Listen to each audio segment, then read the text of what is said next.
Validation, conflict, and then transformation are the three stages that people need to take to actually get a breakthrough. So if you just keep validating people, or people are just wanting you to validate their pain, they don't get any further. And I've experienced this years and years as a therapist, years and years as a leader. A lot of the time, people just don't want to go through the conflict to get to the other side. So the challenge is doing the validation well is what creates safety, right? So it creates a safety between you and another person. That's important, right? Because if you do conflict straight away, the person won't feel safe.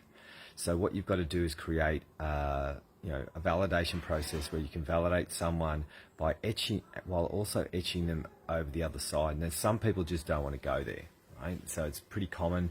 A lot of people don't want to take the responsibility under the conflict. So then once we get the validation right, we run some conflict. There's lots of ways to do this. There's NLP, there's, what we do in the academies is very, very different.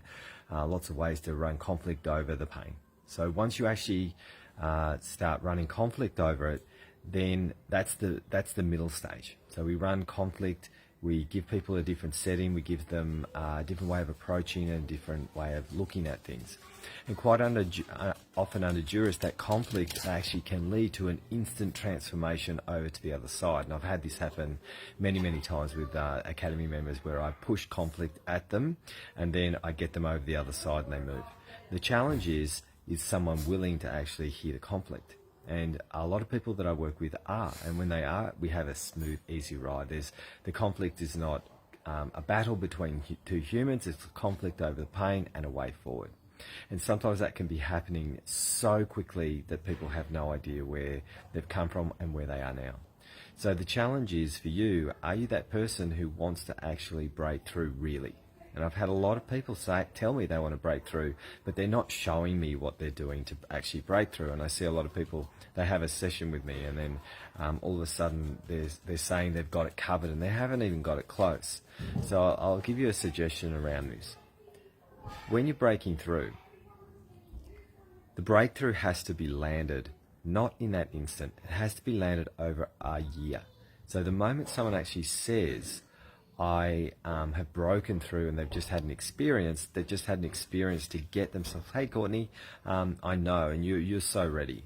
They've got the experience, but they've had the conflict, that they've got to land that conflict and transformation over at least a year, so then it becomes subconsciously programmed into your daily routine and daily life. And so if we validate pain, no chance of a breakthrough occurring. We validate first, we conflict second, we transform third. And once we get those three things right, then you're on the other side of the breakthrough, and this is what happens. Okay, so you're going to be prepared to put your ego to the side to get the ultimate conflict and to get the ultimate breakthrough and transformation to happen. And if you're not willing to do that, a lot of people run distorted information. Oh, that person didn't want to help me, or that person made me feel bad, or they did that, or they did that. And that's actually your head saying to yourself that you don't actually want to change. That's how it works. So hopefully this helps. And if you really want to get to that other side, come and hang out with me. The thing is, you've got to be prepared for one thing. You got to be prepared to listen, open ears, and let go of your bullshit so you can get to the other side. And that is very challenging for a lot of people. Are you ready? If you are, come and catch up.